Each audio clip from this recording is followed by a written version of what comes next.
நான் காளி வெங்கட் சார் கூட ஒரு 1.5 மாசமா டிராவல் பண்ணிட்டு இருக்கேன் ஒரு ப்ராஜெக்ட்டுக்காக. ஆணவத்தின் உச்சகட்டத்தில் சுத்திக்கிட்டு இருக்காரு. இன்னைக்கு படம் எழுத ஆரம்பிக்கும் போதே இந்த படம் யார் வாங்குவா, எங்க பிஸ்னஸ் ஆகும் அப்படின்னு தான் ஃபர்ஸ்ட் யோசிக்கிறாங்களே. இந்த கதைக்கு யார் தேவை, யார் நடிக்கணுன்றதை மீறி இதெல்லாம் தான் ஃபர்ஸ்ட் ஆஸ்பெக்டாக வருது. யார் வந்துடக்கூடாதுன்னு நினச்சோம், அந்த 2 பேரும் வர வச்சிட்டாங்க. எல்லாருக்கும் வணக்கம். ரொம்ப சந்தோஷம். நம்ம இந்த படத்தில் நடிக்கல, பட் ஆனால் நம்ம படத்தோட ஒரு ஆடியோ லான்ச்சுக்கு வந்த மாதிரி, ஒரு ட்ரெய்லர் லான்ச்சுக்கு வந்த மாதிரி ஒரு ஃபீலிங். ஏன்னா அவ்வளோ சந்தோஷமாக இருக்குது. இல்லை யாரை பார்த்தாலுமே வந்து இந்த படத்தில் நடித்த மாதிரி இல்லை. சின்ன படம் பெரிய படம் இல்லை, அது சொல்லிட்டாங்க சாம்சனா ரொம்ப அழகாக. ரிலீஸ் அன்றைக்கி வரையும் தான் இந்த ப்ரீ ரிலீஸ், இந்த விஷயம் எல்லாமே, பிஸ்னஸ் எல்லாமே. ரிலீஸ் அன்றைக்கி தான் கண்டென்ட் முடிவு பண்ணும், இது எது பயங்கரமான படம், இது பயங்கரமான படம் இல்லைன்னு. ஸோ இது ரொம்ப நல்ல படமாக தெரியுது. நான் 2 3 தடவை பார்க்க சான்ஸ் கிடச்சி மிஸ் பண்ணிட்டேன், சாரி. நான் சீக்கிரம் பார்த்துறேன் கார்த்தினா எனக்கு. ஏன்னா ரூபன் சார் வந்து, எனக்கு ரூபன் சார் ரொம்ப ஃப்ரெண்டு. ஸோ நல்ல படம்ன்றது வந்து ரிலீஸுக்கு முன்னாடி எப்படியாவது ஒரு விதத்தில் இண்டஸ்ட்ரிக்குள்ளே எங்கேயாவது ஒரு டாக் வந்துடும், எங்கள் இந்த மாதிரி ஒரு படம் வந்து மேக்கிங்கில் இருக்குங்க, நல்லாயிருக்கும், சூப்பராக இருக்குது, இன்ட்ரெஸ்டிங்காக இருக்குன்னு. அப்படி தான் நான் மெட்ராஸ் மேட்னியை பற்றி கேள்விப்பட்டேன். ஸோ அப்போலேருந்து ரூபன் சார் சொல்லிட்டே இருப்பார் இதை பற்றி. ஸோ வாழ்த்துக்கள்.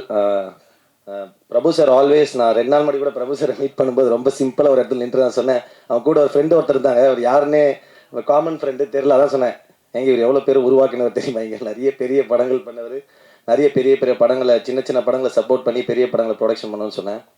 So thank you sir. இந்த மாதிரி ஒரு படத்தை வந்து சப்போர்ட் பண்ணுறது வந்து ரொம்ப சூப்பரான விஷயம். ஏன்னா இன்னைக்கு படம் எழுத ஆரம்பிக்கும் போதே இந்த படம் யார் வாங்குவா, எங்கே பிஸ்னஸ் ஆகும் அப்படின்னு தான் ஃபஸ்ட்டு யோசிக்கிறாங்களே. இந்த கதைக்கு யார் தேவை, யார் நடிக்கணுன்றதை மீறி இதெல்லாம் தான் ஃபஸ்ட்டு ஆஸ்பெக்டாக வருது. அப்படி இருக்கும்போது கதைக்கு ரொம்ப தேவையான, ஏன்னா ஒரு கதைக்கு வந்து முகங்கள், கதாபாத்திரங்கள் ரொம்ப முக்கியம். அதுக்கேற்ற மாதிரி அந்த கதைக்கு என்ன டிமாண்ட் பண்ணுதோ அதை வச்சுக்கிட்டு, ஓகே நான் நல்ல என் கதையை நம்புகிறேன், என்னோட கிரியேஷனை நான் நம்புகிறேன் அப்படின்னு சொல்லிட்டு அதுக்காக தயாரிக்க வந்த ப்ரொடக்ஷன் ஹவுஸுக்கு தான் நம்ம ஃபஸ்ட்டு பெரிய வாழ்த்துக்கள் சொன்னோம். ஏன்னா அந்த மாதிரி, ஏன்னா இங்கே எல்லாருமே ஃபஸ்ட்டு டே வந்து எல்லாரும் எவ்வளோ பெரிய டேரக்டர், எவ்வளோ பெரிய ஆக்டர் ஆனாலுமே எல்லாருக்குமே ஃபஸ்ட்டு படம்னு ஒன்று வந்திருக்கும், ஃபஸ்ட்டு வாய்ப்புன்னு ஒன்று இருந்திருக்கும். அப்படி இருந்தவங்க தான் எல்லோரும் பெரிய ஆளாக இருப்பாங்க. அப்படி இருக்கும்போது இன்றைக்கி இங்கே இருக்கவங்க எல்லாருக்கும் அது ஃபஸ்ட்டாக, சாரி இந்த டேரக்டர் எனக்கு மட்டும், அப்புறம் சில பேருக்கு ஃபஸ்ட்டாக இருக்கலாம், மற்றபடி எல்லாருமே experience. So the movie will decide. நான் இந்த மேடையை நான் எனக்காக கொஞ்சம் யூஸ் பண்ணிக்கிறேன், சாரி. நான் ஏன்னா எங்களோட சக்ஸஸ் மீட்டுக்கு நான் வரலை, ஷூட்டிங்கில் இருந்தேன். அதற்கு காரணம் வந்து காளி வெங்கட் சார் தான். அவர் கூட தான் ஷூட்டில் இருந்தேன். அந்த தேதிகளை நான் மிஸ் பண்ணியிருந்தேன்னா மறுபடியும் 2028 தான் அந்த தேதிகள் இருக்கத்தா சொன்னாங்க. அதனால் நான் சார் கூட நான் இருந்தே ஆகணும். எனக்கு நீங்கள் கொடுத்த அந்த சக்ஸஸ் வந்து, ஒரு சப்போர்ட் வந்து, உண்மையிலேயே என் கெரியரில் நான் ஒரு 14 வருஷமாக சினிமாவில் இருக்கேன். அந்த நீங்கள் எழுதின ஒரு ரிவ்யூவும் எனக்கு வந்து அவ்வளோ டச்சிங்காகவும், ரொம்ப பர்சனலாகவும், எனக்கு ரொம்ப மோட்டிவேட்டிங்காகவும் இருந்தது. நான் இன்னும் தைரியமான வேலைகளை நான் செய்கிறது கரெக்டு தான், நான் போய்கிட்டே இருக்கலான்ற ஒரு தைரியத்தை கொடுத்தது. அதற்கு மிகப்பெரிய நன்றி. 2வது நன்றி வந்து நான் காளி வெங்கட்டுக்கு சொல்லணும். ஏன்னா இந்த மாதிரி அவர் சொன்னார், இந்த மாதிரி மெட்ராஸ் மேட்னி ஒரு இது வச்சுருக்கோம், ட்ரெய்லர் லான்ச் வாடா அப்படின்னு. நான் காளிக்கிட்ட சொன்னேன், காளி இந்த மாதிரி நான் ப்ரெஸ் இதுக்கு முன்னாடி மீட் பண்ணல, என் ப்ரெஸ்ஸுக்கே நான் போல, இது போனேன் எப்படி இருக்கும், நீ வா, நான் உனக்கு ஒரு ஆப்பர்ச்சுனிட்டி கொடுக்குறேன், இதை நீ யூஸ் பண்ணிக்கோ அப்படின்னு இந்த ஸ்டேஜ் எனக்கு கொடுத்தே காளி வெங்கட்டும். அண்ட் சார், இந்த படம் பிளாக் பஸ்டர், டோன்ட் வெரி. நான் ஷுவராக சொல்கிறேன், இந்த படம் பிளாக் பஸ்டர். ஏன்னா நான் இன்னும் படம் பார்க்கல. இதற்கான 3 காரணங்கள் நான் சொல்கிறேன். 1, எஸ்ஆர் பிரபு சார் வாங்கியிருக்காரு, ஏன்னா கதைக்கு ரொம்ப இம்பார்ட்டன்ட் கொடுத்து ஒன்று வாங்குவாங்க. 2, நாங்களே ட்ரெய்லரையும் பார்த்தோம், சாங்ஸும் கேட்டோம், எல்லாமே ரொம்ப அபாரமாக இருந்தது. 3வது, ஒரு படம் நம்ம ஷூட் முடிச்சுட்டு அதுக்கப்புறம் அதுக்கான டப்பிங் வேலைகள்லாம் முடிச்சுட்டு நல்ல ஒரு படம் பண்ணியிருக்கோம்னா நம்மளுடைய பாடி லாங்குவேஜ்லேயே நமக்கு தெரிஞ்சிடும் என்ன நம்ம பண்ணியிருக்கோம் அப்படி. நான் காளி வெங்கட் சார் கூட ஒரு 1.5 மாசமாக ட்ராவல் பண்ணிட்டு இருக்கேன் ஒரு ப்ராஜெக்ட்டுக்காக. ஆணவத்தின் உச்சகட்டத்தில் சுற்றிக்கிட்டு இருக்காரு. அதாவது இப்படிதான் இருக்கு, என்னடா அப்படின்னா, இல்லை மெட்ராஸ் மேட்னி, சரி சரி, அப்போ படம் பிளாக் பஸ்டர், அதனால இப்படி இருக்காரு போலன்றதுக்காக. அண்ட் இன்னும் எனக்கு ரொம்ப நெகிழ்ச்சியாக இருக்கிறது என்னன்னா, இவர் வாழ்கிற இந்த நாட்களில் நம்ம வாழும்போது நமக்கு அந்த வாழ்க்கை ரொம்ப அர்த்தப்படுது காளி சார் இருக்கிற இந்த டைமில். ப்ளஸ் ஷூட்டிங் டேஸில் காளி சார் இருந்தார்னா ஏன் ரொம்ப நல்லா இருக்கும்னா, நீங்கள் என்ஜாய் பண்ணியிருப்பீங்க, எனக்கு தெரியும். நீங்கள் காளி சார் இருந்த படங்களில் கண்டிப்பாக என்ஜாய் பண்ணியிருப்பீங்க. ஏன்னா நம்ம தமிழ் சினிமா ஆரம்பித்து ஒரு 5-6 தலைமுறையாக டிஜிட்டலுக்கு முன்னாடி ஃபிலிம் எப்படி இருந்தது, அதுக்கு முன்னாடி எப்படி இருந்தது, இந்த எல்லா ஸ்டோரிஸும் ஒரு மூத்த நடிகராக அவர் நமக்கு கொடுத்துக்கிட்டே இருப்பார். ஸ்டேஜ் தாண்டா, சாரி காளி. ஸோ எல்லா ஒரு அறிவுரையும் நம்ம கொடுத்துட்டே இருப்பார். அந்த காலத்தில் நாங்கள் என்ன சாப்பிடுவோம், நைட்டில் எப்படி தூங்குவோம், அந்த லெவலில் போயிட்டு இருப்பார். ஸோ இந்த அறிவுரை இப்போ யாருமே இதெல்லாம் ஷேர் பண்ணுறது கிடையாது. இது ஒரு சக நடிகர்களுக்கு யாருமே இதெல்லாம் கொடுக்கறது கிடையாது. அது எங்களுக்கு கொடுக்கறதுக்காகவே மிகப்பெரிய நன்றி. சொல்ல வேண்டியதெல்லாம் சொல்லிட்டேன்னு நினைக்கிறேன். காளி, நீங்கள் வந்து கொண்டாடப்பட வேண்டியவர், ஏன்னு உங்களுக்கே தெரியும்.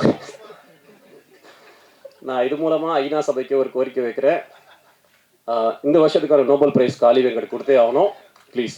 உங்கள் குழுவிற்கு மிகப்பெரிய வாழ்த்துக்களும் நன்றிகளும்.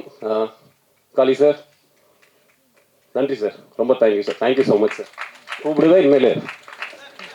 யார் வந்துடக்கூடாதுன்னு நினச்சினோ அந்த ரெண்டு பேரும் வர வச்சிட்டாங்க. இவனுக்குலாம் தெரியாமல் தான் அந்த நிகழ்ச்சி நடக்கணும்னு நினச்சேன்.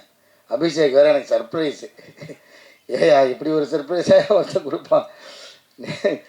நீ காலைல தான் சொல்கிறேன்.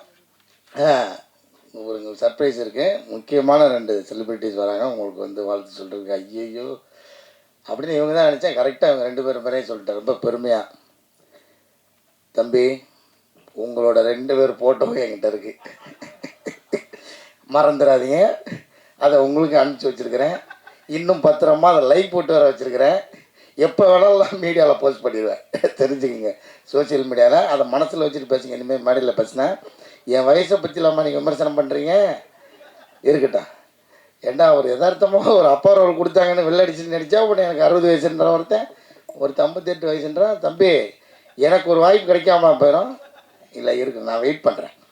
ஆனால் ஏதாவது ஒரு சூழ்நிலையில் அந்த ஃபோட்டோவை நான் போடுறேன்டா.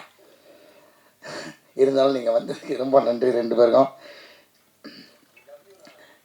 லவ் யூடா. ஐயோ, அதுவே பயமாக இருக்குது, என்ன பண்ண போகிறான்னு தெரியல. ஏன்னா அந்த ஃபோட்டோ வந்து ஒரு அதிகாலையில் ஒரு 4 மணிக்கு எடுத்த ஃபோட்டோ. அப்போ யோசிச்சு பாருங்கள் எப்படி இருப்பாங்கன்னு. அதில் நானும் உள்ளே இருக்கேன், அதனால தான் அந்த போட முடியல, இல்லை எப்பயோ போட்டு மாட்டி விட்டுருப்பேன். ரொம்ப ஒரு உற்சாகமான ஃபோட்டோ அது. முதல்ல எஸ்ஆர் பிரபு சார் ரொம்ப நன்றி. ஏன்னா ஒரு படம் வந்து இது எப்படிப்பட்ட படம்ன்றதை நீங்கள் வாங்கினோன்னே எல்லாருக்கும் அது தெரிஞ்சிச்சுன்னு நினைக்கிறேன். ஸோ எல்லாருக்கும் ஒரு நம்பிக்கை முதல்ல வந்திருக்கும். அதுக்காக முதல்ல உங்களுக்கு நன்றி சார். ஏன்னா நீங்கள் நல்ல படங்களுக்கு சப்போர்ட் பண்ணுவீங்க, அந்த வகையில் இந்த படத்துக்கு சப்போர்ட் பண்ணது ரொம்ப நன்றி. மற்றபடி சத்யராஜ் சார், அவர் இங்கே இன்றைக்கி வரல, அவருக்கு ரொம்ப ரொம்ப நன்றி.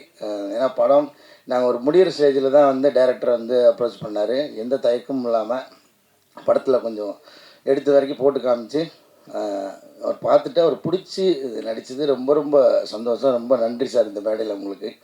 அப்புறம் வடிவேல் சாருக்கு ரொம்ப நன்றி. ஏன்னா எனக்கு தெரிஞ்சு அவர் நடிக்காமல் முதல் முறையாக பாடுறாருன்னு நினைக்கிறேன். ஸோ அது வந்து எங்களுக்கு கிடைச்ச ஒரு பெரிய வாய்ப்பாக நினைக்கிறோம் நாங்கள். இந்த நேரத்தில் உங்களுக்கு நன்றி சொல்லிக்கிறேன் சார். அப்புறம் வந்து நிறைய பேர் விட்டுட்டேன்னா எல்லோரும் சொல்கிற மாதிரியே மன்னிச்சிருங்க. அபிஷேக் ராஜா எனக்கு இந்த படத்துக்கு வந்து கனெக்ட் பண்ணி விட்டு தான் வந்தான். ஒரு நாள் ஃபோன் பண்ணி, ஐயா ஒரு கதை ஒன்று கேட்கணும், எப்படின்னு சொல்லுங்கள், நான் அந்த டைரக்டர் சொல்கிறேன் அப்படின்னு சொன்னார். அப்புறம் அந்த கதையை போய் கேட்டேன். அந்த கதை மீட்டிங் பாயிண்ட்டு, அந்த இடமே வந்து எனக்கு ரொம்ப பிடிச்சிருந்தது. ஏன்னா டைரக்டரோட வீட்டுக்கு கூப்பிட்டுருந்தார். ஸோ ஒரு தயக்கம் இல்லாமல் வீட்டுக்கு கூப்பிட்டு, ஒரு தொழில் சார்ந்து நான் பெரும்பாலும் நான் வீட்டில் யாரையும் கூப்பிட்டு சந்திச்சதில்லை. நான் வெளியில் எங்கேயாவது ஒரு புது இடத்துல என்னோடய அலுவலகத்தில் அப்படி தான் சந்திப்பேன். ஸோ வீட்டுக்கு கூப்பிடும்போது எனக்கு ஒரு நெருக்கம் இருந்துச்சு அதில். அப்போது ஃபஸ்ட்டு நான் போனது வந்து கொஞ்சம் தயங்கிட்டு தான் போனேன். ஏன்னா இப்படி இந்த மெயின் லீடு அப்படின்லாம் சொல்லிட்டா நம்மளை இந்த குணச்சித்திர கதாபாத்திரத்துக்கு கூப்பிடாமல் போயிடுறாங்கன்னு ஒரு பயம். அதுக்காக இதை பண்ணலாமா வேணாமான்ற ஒரு தயக்கம் தான். பட் இந்த படம் அப்படி மெயின் லீடு அப்படின்னு இருக்காது. எனக்கு தெரிஞ்சு இது எல்லா கேரக்டர்ஸும் ஒரு பில்லராக இருக்கும். இந்த கதை அப்படி இருக்கும். அப்புறம் அந்த கதையை அவர் சொன்னார். அதுக்கப்புறம் எனக்கு அந்த பயம் தெளிஞ்சிருச்சு. ஏன்னா அந்த ஒரு வழக்கமான அந்த சினிமாட்டிக் அந்த எக்ஸ்பீரியன்ஸில் இல்லாமல் இது வேறு ஒரு டைமென்ஷன் அந்த கதை சொன்னார். அது எனக்கு வந்து ரொம்ப பிடிச்சிருந்துச்சு. ஏன்னா அவர் அந்த கதை சொல்ல ஆரம்பிக்கிறதுக்கு முன்னாடி ஏன் இந்த கதையை எழுதினேன்னு சொல்கிறேன் அப்படின்னு சொன்னார். ஏன்னா ஒரு அப்பா அந்த குடும்பத்துக்காக உழைச்சிட்டே இருக்கார். இது வரைக்கும் ரெகுலரான கதை தான். அவர் என்ன உணர்வை சொல்ல வந்தான்றது எனக்கு பயங்கரமாக நச்சுன்னு அப்படி அடிச்சிருச்சு. ஏன்னா ஒரு டீனேஜ் வரைக்கும் பசங்க வந்து ரொம்ப அந்த ஸ்பரிசத்தோடையே இருப்போம். அப்பா மேலே உருண்டு பிறண்டு விளையாடிட்டு அந்த மாதிரியான அந்த ஸ்பரிசத்தோடையே வளர்ந்துக்கிட்டே இருப்பாங்க. ஒரு டீனேஜுக்கு அப்புறம் அது பையனோ பொண்ணோ கொஞ்சம் கொஞ்சமாக அந்த அப்பாவோட உடம்புலேருந்து கொஞ்சம் கொஞ்சமாக விலக ஆரம்பிப்பாங்க. அப்போ அந்த அப்பா ஸ்பரிசத்தை மிஸ் பண்ணுவார். ஏன்னா பசங்களுக்கு தெரியாது. பசங்களுக்கு அவன் அப்பா ஆகும்போது அது புரிய நினைக்கிறேன். அப்போது அந்த இடம் எனக்கு ரொம்ப பிடிச்சிருந்தது. ஆமாம், இது வந்து அப்பா சொல்லவும் முடியாது.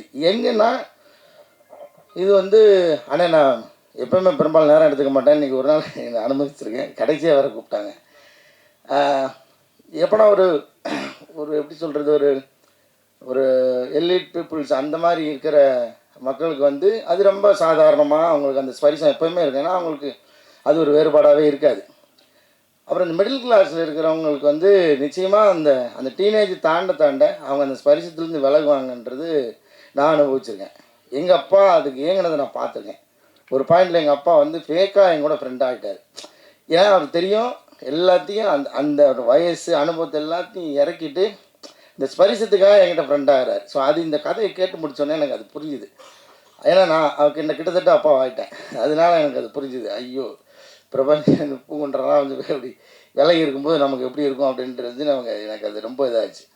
அப்புறம் அந்த கதை சொல்லி முடித்தோன்னே ஓகே, இதை நிச்சயமாக பண்ணிடணும், விட்டுறக்கூடாது அப்படின்னு நினச்சேன். கார்த்திகேயன் மணி சார் ரொம்ப நன்றி சார், இயக்குனர், படத்தோட இயக்குனர்.